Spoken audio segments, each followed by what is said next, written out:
urua koe ki to moi, pāpaki tuone te tai ki to renga. Hoi ara kata mata i tūna, hoi ara kata me te i taua. Ka tiri tiri, ka riri ta me te pane iwa, ka iwara, ka iwara. Ue, ue, tākie. You know? Puriake! Jammer!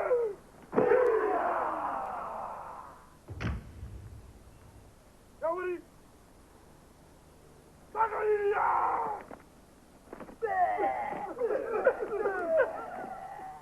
Otero! Puete! Tomaruga! Oteringa Kati! Ole! Ole! Ole! Yamakana Oki! Huia! Huioe! Yariki! Ole! Ero Malakara! O Kutupuna! Haria! Ikamateo! Katatototo! Ela Itatua! Kapiki Neoto! Ole! Huie! Tari!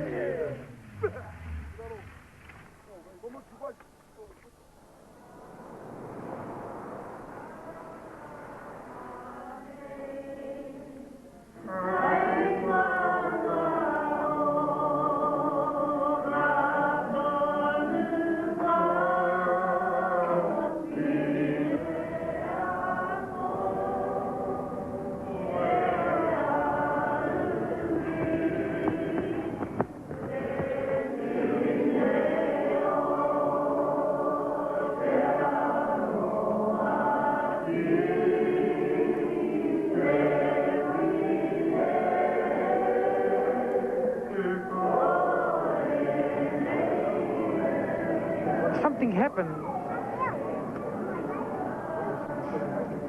What happened is that the trust piki mai, meaning to rise. I wanted to get into Māoritanga. First of all, because we had to understand the future,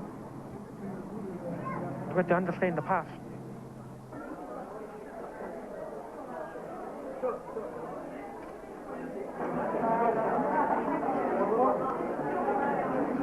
During the 60s and 70s, many young Maori came to the city. There was little of interest for them in the country, and they were attracted by the bright lights down the line. When they got to the city, however, the grass was not always greener, and feeling unaccepted by city culture, they formed their own, the Maori Gang. All these blokes have come from small settlements, eh? Their parents had all never lived in the city until they moved in themselves, or their parents have decided to hit the lights. And it's always been known amongst Maoris, you know, like Marais, that's where the giving and taking has come from. And organising, Maoris have always been good organisers as far as their own is concerned. They embraced symbols like the militant fist and wore these gang patches over rough clothing as an act of defiance, and found quickly that their antisocial behaviour got great press. By the mid-70s, as work became harder to find, inter-gang violence increased, and for conventional society, the gang problem was a big issue.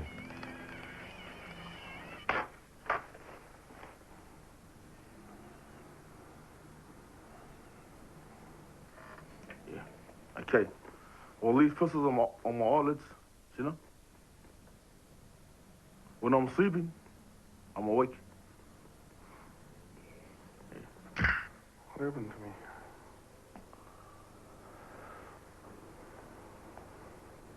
Oh, it's quite simple. I just went to social welfare homes. From there, the state ward to Ballstall. Why did you get taken away? Why did I get taken away? Well, originally, I sort of slept over one of my mates' places, you know, overnight. It was actually a Friday night. And, first time I've ever done it in my life. You know, just the next day I was sort of scared to go home, you know. just feared of getting hiding sort of thing. So from, you know,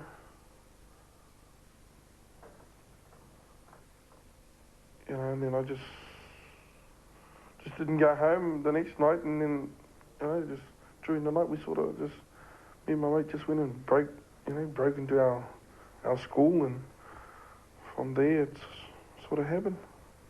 As authority clamped down, the gangs grew in number. Doing time in prison was staunch, and prospects, new gang members were recruited inside. Members came out seething with resentment, ready to seek revenge. However, it wasn't just trouble that brought Black Power together. It was also the increasing sense of whānau, or brotherhood. You know, I needed some support, some whānau support. So off I went, up to the pub, up to the Star Hotel in Ngauruhoe, and I linked up with the president there, and I asked him that I didn't have a home, and would he accept me in, and so forth. When a person's born, they sneeze, tihei, Māori ora. These represent the first sneeze of life. These rays here. The first sneeze of life. Tihei, Māori ora. The first heartbeat when you're a little baby. Yeah, that's what these represent, bro. Carol? In 1981, work schemes were introduced to give employment and support to gang members with nowhere to go. At a young age, I hung out with a girl, and she was the only friend I ever had, Ended up marrying her, and even up until the point where I met the guys, she was the only friend I had, and I just seemed to fit in with the guys, The forehead is the most tapu area. That was the last place to get done, because the forehead was the most tapu area. But the forehead stands for rangatiratanga, leadership. The nose that's your autobiography, your trouble, which area you're from, who your grandfather was, that's all on the ihu.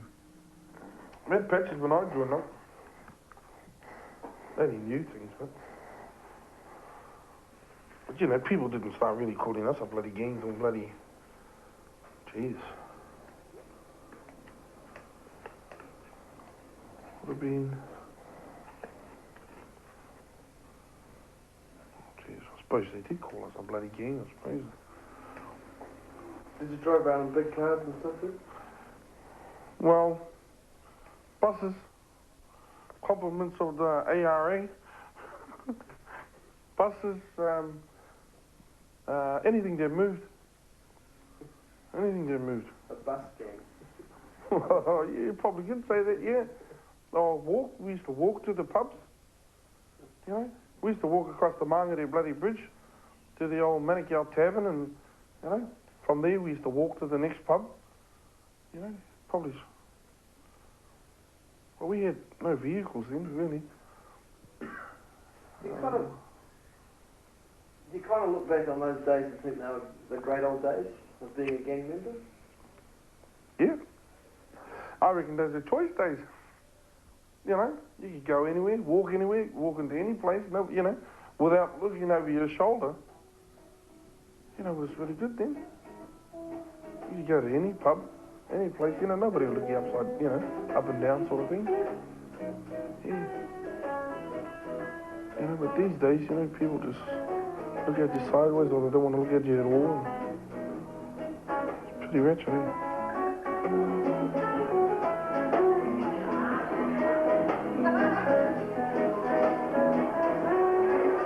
The Pikimai Trust have their whare in Mount Wellington. It is also known as the headquarters of the Auckland chapter of the Black Power Gang.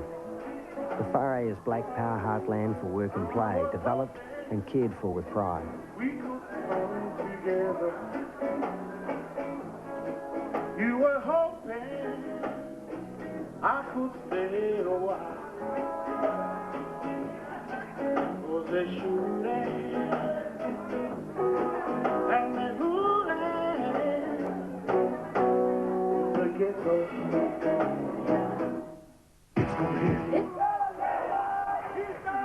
1989.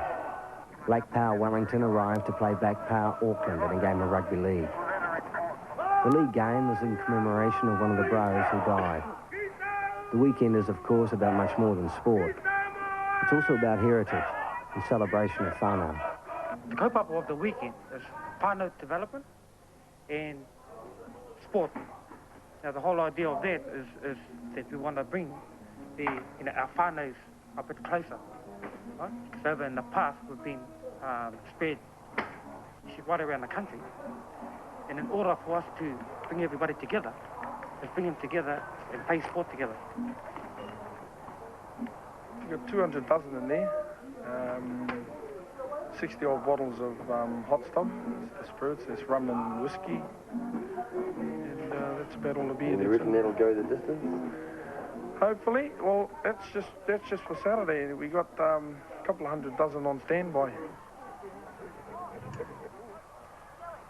See, we're trying to implement sport during our huis. Because in the past, we've had conventions.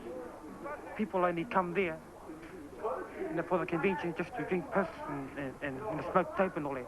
Yeah, all you guys better bloody flee ass or tip. No palsies. The whole idea came about from Wellington.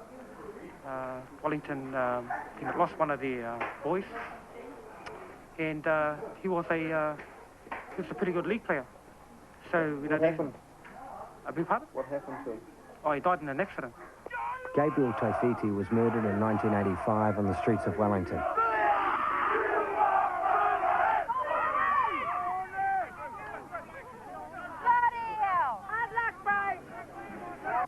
I think it was over a leather jacket, and the brother Gabriel went and got the leather jacket back from this young guy.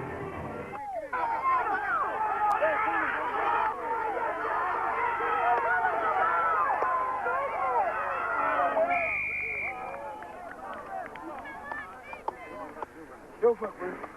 Good running, Bruce. I think it was through a stab wound. Members of the opposition. Go, Bruce. Next time, brother. You fellas have put into this organisation all the things that you've done to put on the concert tonight, and the organisation for the Kai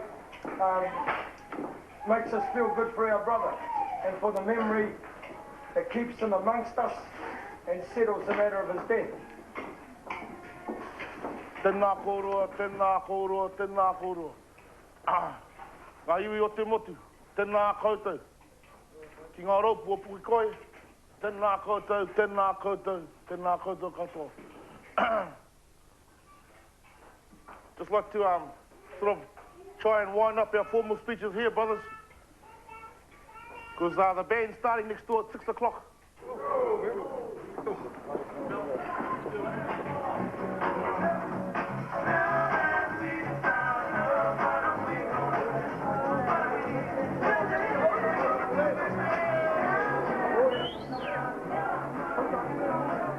The crew were invited to film the after-match party until Sam suggested it was an appropriate time to leave.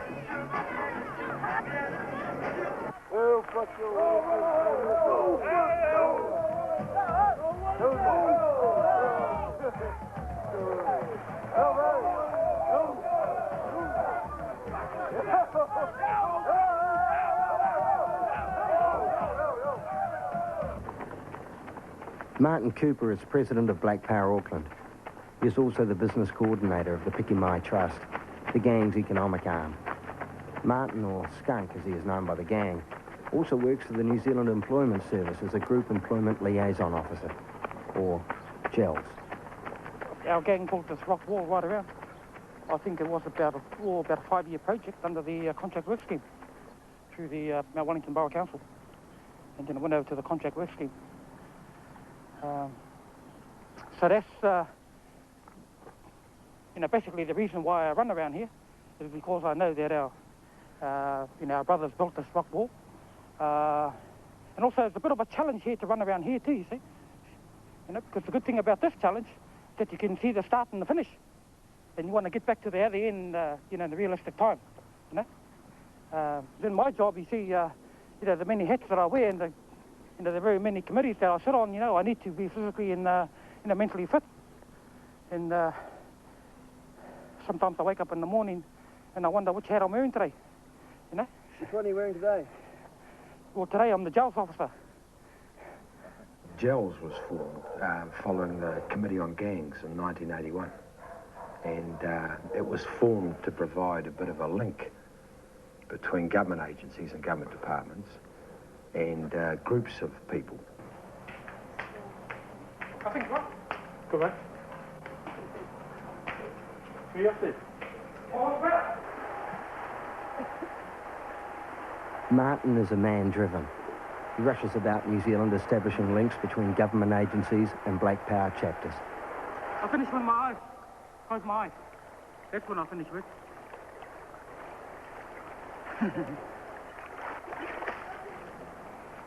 Some gang members themselves would say, well, gangs on about rape and maim and drug, sex and rock and roll and all that sort of stuff.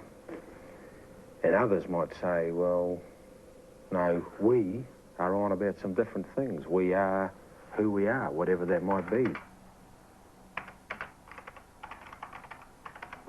Well, I'm just taking off a copy of a program off the computer for one of my groups that I'm in assisting in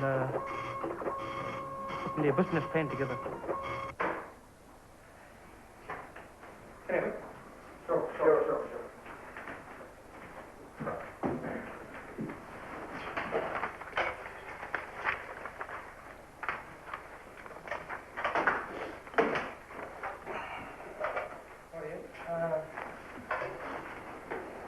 Someone volunteer to open up the meeting?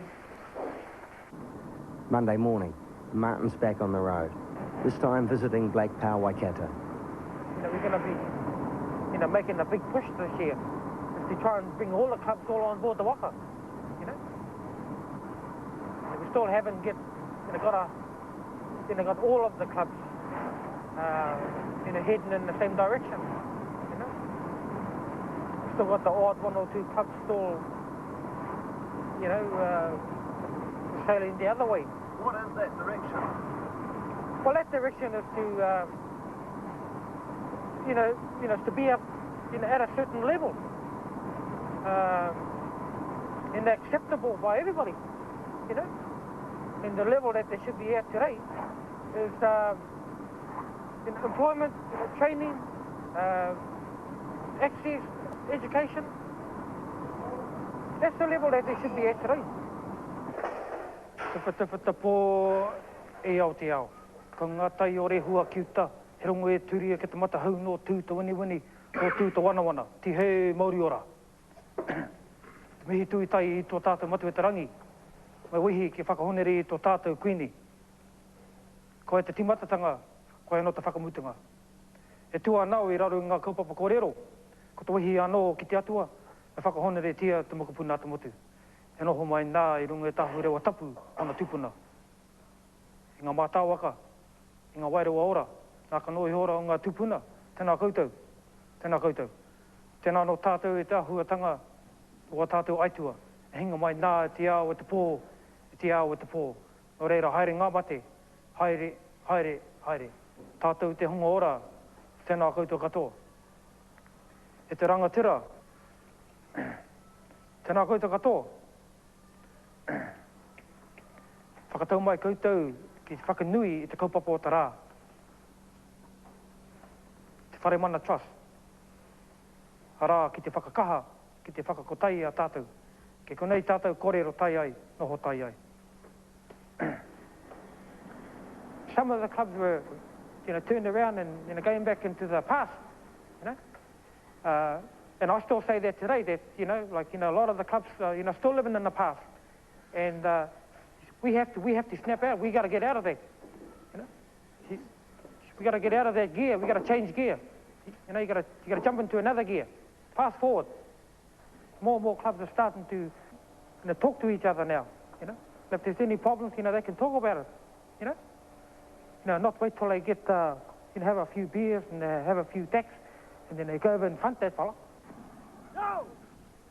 It is Martin's single-minded belief that change will only occur within the gangs through sport, work and family. What are you, Oh, we're just having a touch tournament. Yep. The third round. Yep. Yeah. So who are you playing? Well, our trust is playing a trust from Pukekohe. Yep. He believes that the gang members must be kept busy. Too much time on their hands will only lead to trouble. You know, the younger members used to live off the gang image of how they used to see themselves, how they perceive themselves as being a gang member. Sex, drugs and rock and roll. And, you know, all the leather gears. But now the whole scene has actually changed.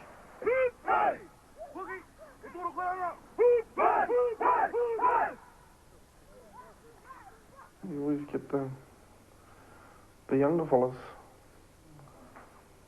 trying to prove themselves all the time. Yeah?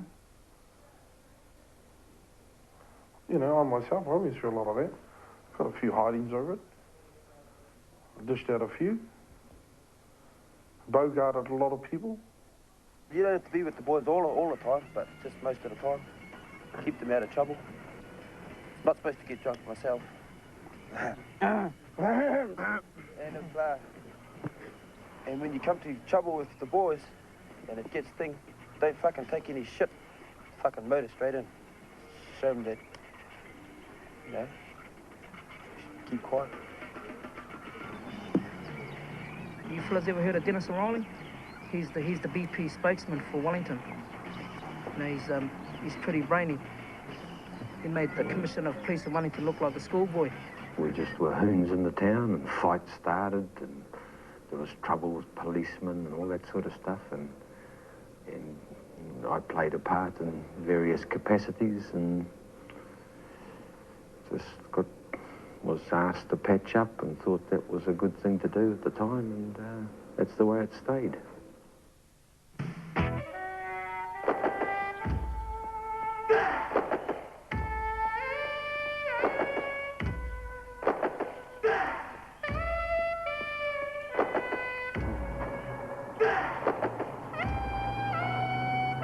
The guys...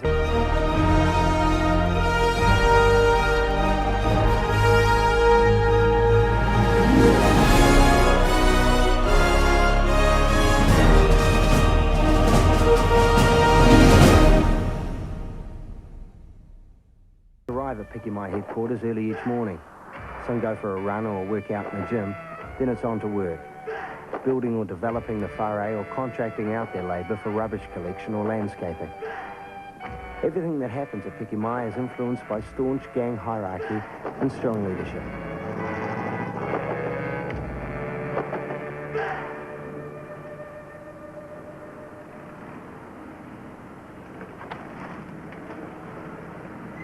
When we're holding stations, all that rubbish there, we will put it on the truck so we won't get the back of our plates all messy. Yeah, we just keep it all clean. You do actually have a rubbish collection, don't you? Yeah, organic rubbish. When's that? I don't know when our next one is. We'll find that out when the council rings up.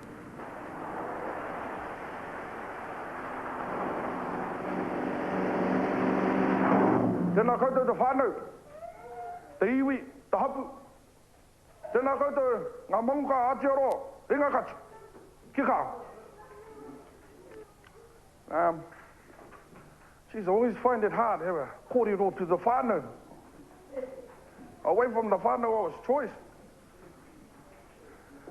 I seem to get stage fright.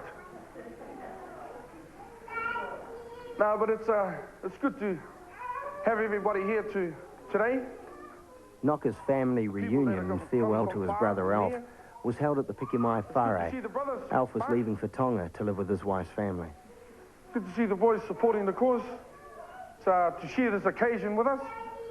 It's not only a reunion for the Port of Whānau, it's also a farewell party for our brother Alf. For those of you who don't know Alf used to be with us a few years ago. And Well, he chose, he's gone to a better life. He's taking what he thinks best. But anyway, I better not get into too much of that. I might give him his secrets away. A lot of children these days, their parents are in the gangs these days, and that's their, they sort of worship the Patch, and as they get older they want to be like their dad, I suppose, you know, one of the boys. But to me, I thought I had more responsibility than that for my children. Will you ever leave Black House? No. There to stay.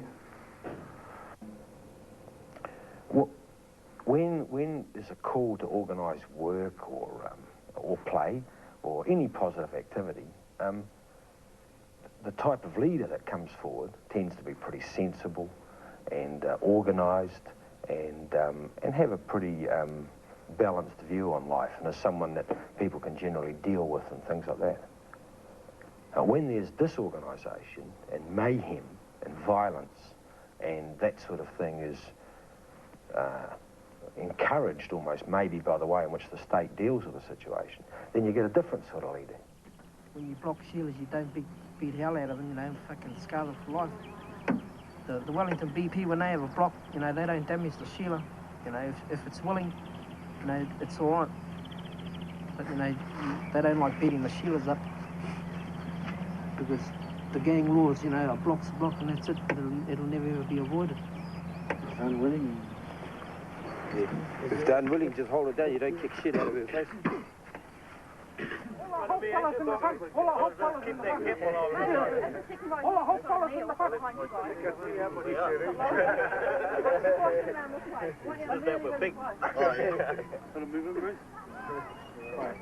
The harder stand needs to be taken.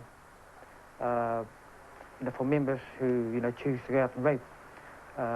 One of the things that we'll be looking at is that they're never to walk with us again. You know, I mean, you know, that'll be the you know, the penalty. But then again, you know, he may have a psychological problem. You know, that's something that we have to actually look at and see if we can help.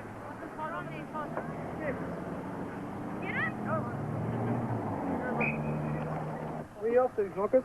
We're going back down, Pukemai down to the whare. Have a bit of a meeting. Have a bit of meeting concerning Waitangi. What are you going to discuss? Oh, a number of things. Better take that up with Skunk, I think. Oh, it's about up north. Yeah, Waitangi. We come down? Hey? We come down? Oh, we have a close meeting down there. Very shop. It's a good game, Knockers. Close one. Oh, yeah, bloody close game. One tried the difference. Next time.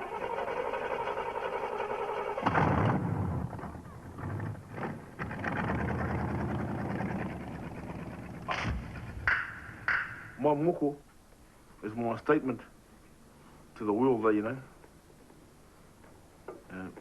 this is my statement, you know. Don't fuck with me. Give my fucking land back. Honour the treaty of Waitangi. Yeah, that's my own personal statement.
lead off with your right. Drag him in now. With the right. But don't just go like that, so you're pulling them. Make it look heavy, eh, man? Use your whole body. And we'll keep doing that right until they get in here, eh? Okay, brothers. Go.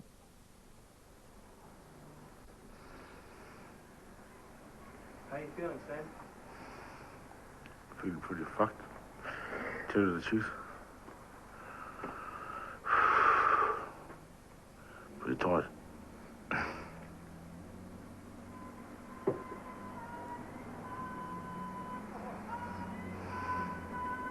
When I come right.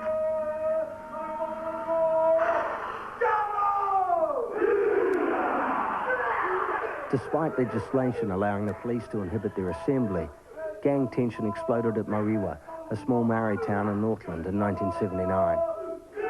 Outnumbered police were forced into fireballed vehicles by gang members. New Zealand bristled with moral outrage.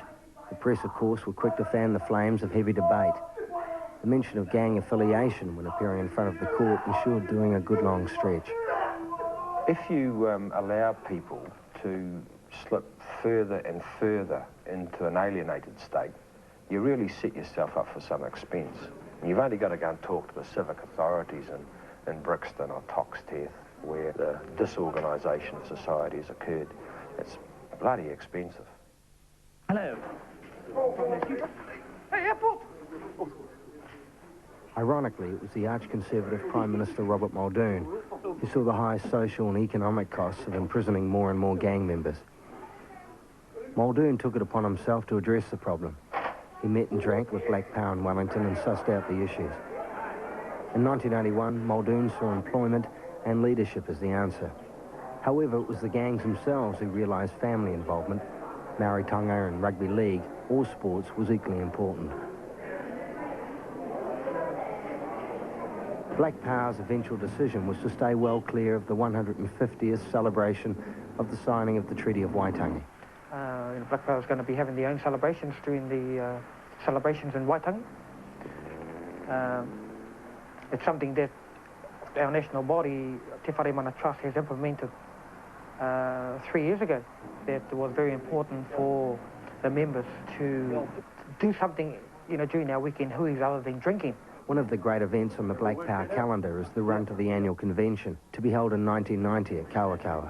Chapters from throughout New Zealand joined forces at Pikimai for the motorcade north. These are your family buses? It's for whānau, yeah. Part whānau. Nice and cheap. What does it show? Yeah. It shows unity. What is unity? Force of one.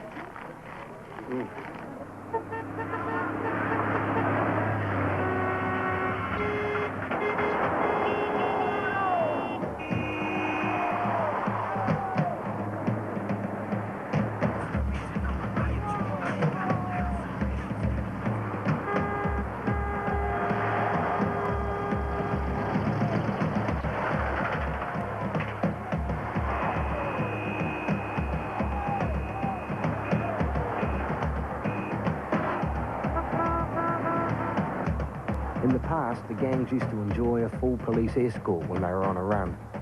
The cops would even pay for their gas.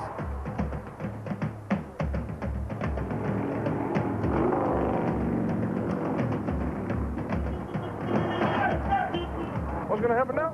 We're going to sit here and regroup and then shoot together.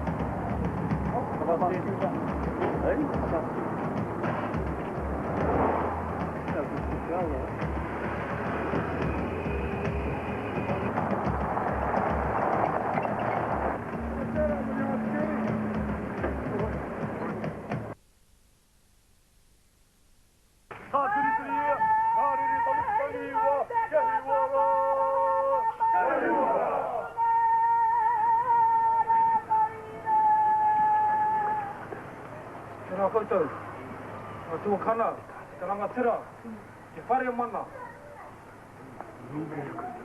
Wakamola brothers here, around the mutu.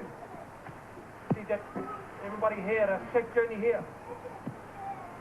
And I just hope that over the weekend, we can join together as one. And our kaupapa, lay our kaupapa down for the weekend. whānau development, sport. Anō reira, ka mutu kōrero e tēnei rā, anu I te aroha. Tēnā koutou, ki rohu I mai no tātou. Makurape, akuroe apie. I was quite shocked and quite thrilled to know that you're part of us. It doesn't matter how your groups go, how you act, but the protocol of our kaumata are still coming out of your mouth. And the feeling. That's what I've been after some of our young people over here to stand as a minister. Now I know where to get them from.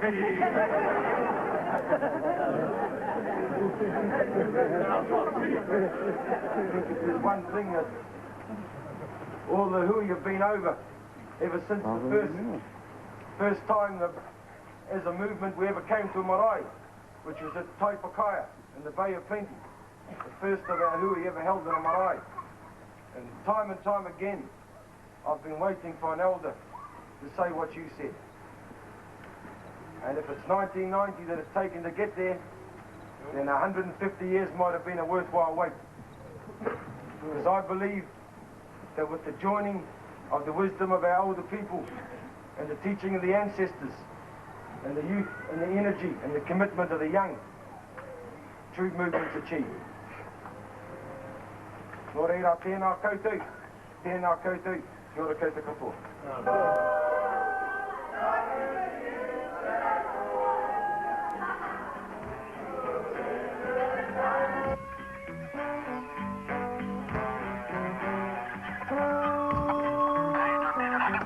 Haven't you slept yet, Gypsy? No. When was the last time you slept? 6 o'clock yesterday morning. That was me. I'm passing walkie-talkie over to the brothers from the tent. What are the walkie-talkies for? Keep in contact with each other. You have a good sleep? No, I didn't. Why not? You fellas were making too much noise.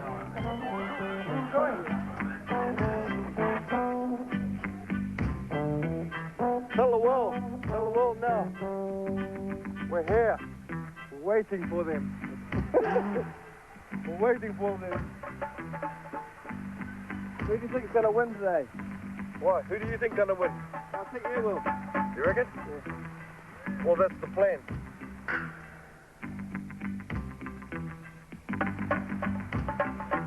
What do you reckon? Good luck, George. Go. He's psyching himself up. So this is the time that the opportunity to do that, fellas. Just nice and quiet to yourself. Slowly build yourself up. Build yourself up. Don't fuck around with the ref. Get out of the way. Stick to the rules. Win the game. Warrior. Ring it in. Warrior. Eat together. Listen to each other. One heartbeat. One heart. Your little car.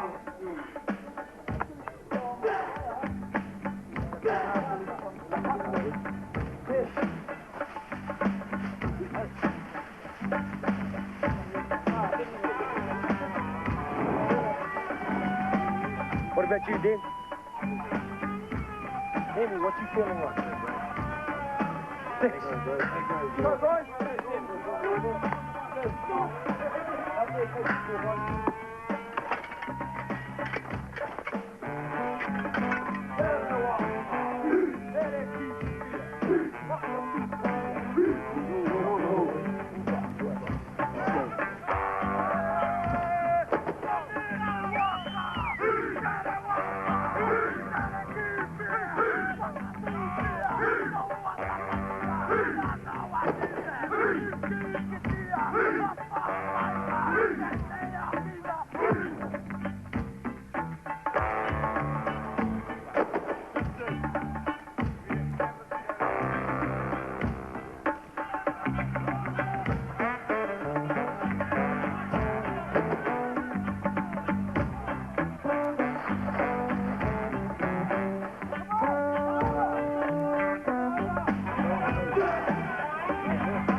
4 guys went to hospital during the game.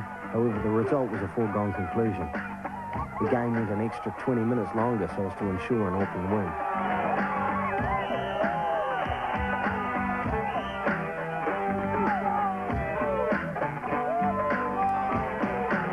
Celebrations that night were as full on as the game itself. One of the film crew was dealt a quick biff as a gentle reminder that they were bald heads, not gang members, and sometimes it was quite obvious they didn't belong. What does the future hold for the gangs? Do the gangs have a future as such? Or will the league jersey replace the patch? History has proven that you cannot keep bundling people who don't conform off to prison. Will the government continue to supply an economic base from which the gangs can work from? Will they permit gang leaders to have a certain autonomy? Or will they allow the lid to be reblown open?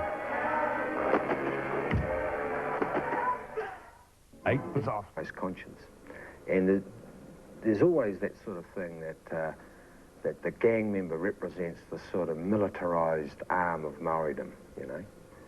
And some people see gang members as, you know, the Maori warrior coming to collect the rent, you know, whether they do it by dint of work schemes or consuming all that money in prisons or something, I don't, you know. You know, I think I, personally would have gotten rid of about $3 million in the last year. Inside Pikimai, the guys get up every morning and go for a run because Martin believes that you have to be mentally and physically fit. That's right, yeah. But there is no work, it seems to me. Not very much work going on inside Pikimai. You mean, what sort of work you're talking about? Employment. You mean useful activity or employment? I mean, you mean being paid for a job or utilising your day well? You tell me. What do they do? Well, I'm asking you, mate. I mean, you're the one making When they go comment. there every day... Yeah. What do they do? I know what they do. What do they do?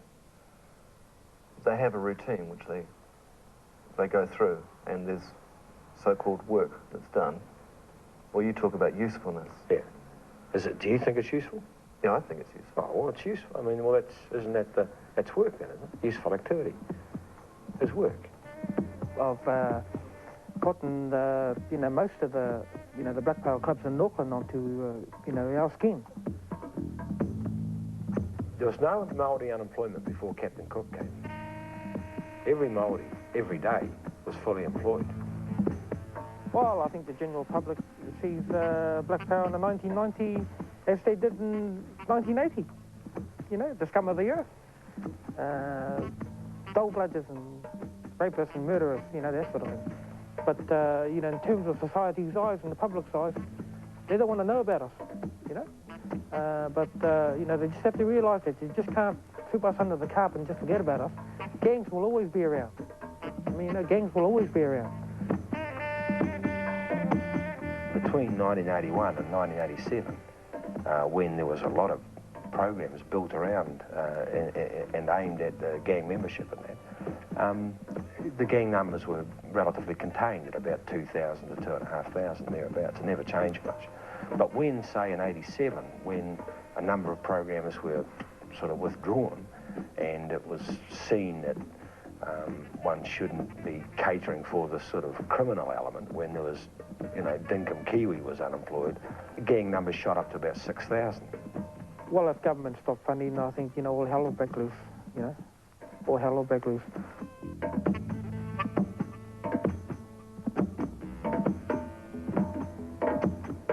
Are you an agent for social control? Well, I think Treasury view or outcome would be social control. Yeah, if that means that you can diminish the amount of gang violence, for instance, the amount of gang crime, and the negative impact that gang may have on a community, yes, I think we are an agent of social control. On the other hand, if the processes that you use, if they're based on community development, we may also be an agent of social change. Self-determination. I mean, you see, at the end of the day, I mean, that's where we want to be. You see, that's where we want to be.